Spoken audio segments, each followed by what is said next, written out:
Vezave so ena vrsta vozlov, ki se jih uporablja, ko želimo skupaj trdno zvezati dve palici. Tako lahko samo s pomočjo palic in vrvi sestavimo mize, klopce in še marsikaj zanimivega. Povprečen skavt pozna vsaj 3 različne vezave. To so križna vezava, diagonalna vezava in vezava za trinožnik. Danes bomo skupaj zavezali eno izmed njih in to je križna vezava. Križna vezava se uporablja, ko povezujemo dve pravokotno si ležeči palici. Vsako vezavo načeloma začnemo s tovornim vozlom, zaključimo pa jo z ambulantnim. Tovorni vozel znamo že iz prejšnjega videa. Naredimo 2 ušeski, drugo damo pod prvo ter vozel nataknemo na palico. Sedaj bi lahko že začeli vezati našo vezavo, a bom za primere, ko se vozla ne da samo natakniti na palico, pokazala, kako se naredi tovorni vozel še na vpleteni način. Z vrvjo gremo okrog palice, spodaj poševno čez, še enkrat okrog in s koncem vrvi skozi ta del, ki gre poševno. Pri vezavah smo pozorni, da si pustimo dovolj dolg konec vrvice, da bomo vezavo lahko zaključili z ambulantnim vozlom. Vezanje nam bo nekoliko lažje, če prosimo koga za pomoč pri držanju palic. Sedaj lahko začnemo z vezavo. Vzamemo daljši konec vrvi in gremo prvi krog.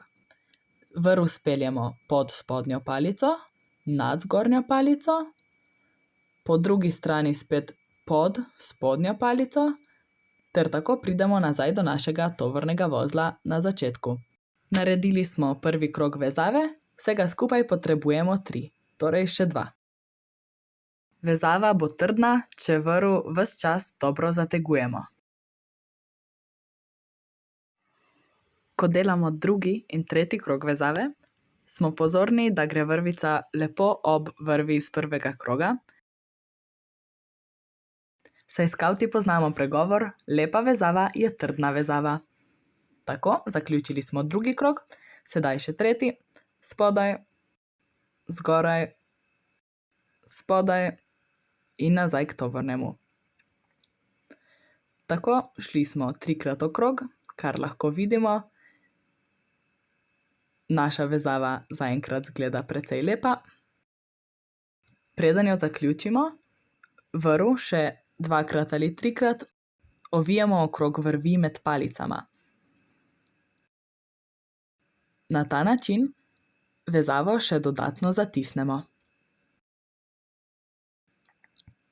Ko to storimo, vezavo zaključimo z ambulantnim vozlom.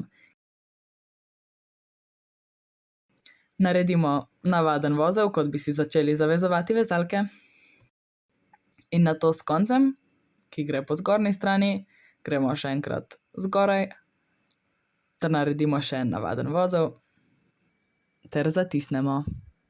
Tako smo z ambulantnim vozlom zaključili našo lepo in trdno križno vezavo.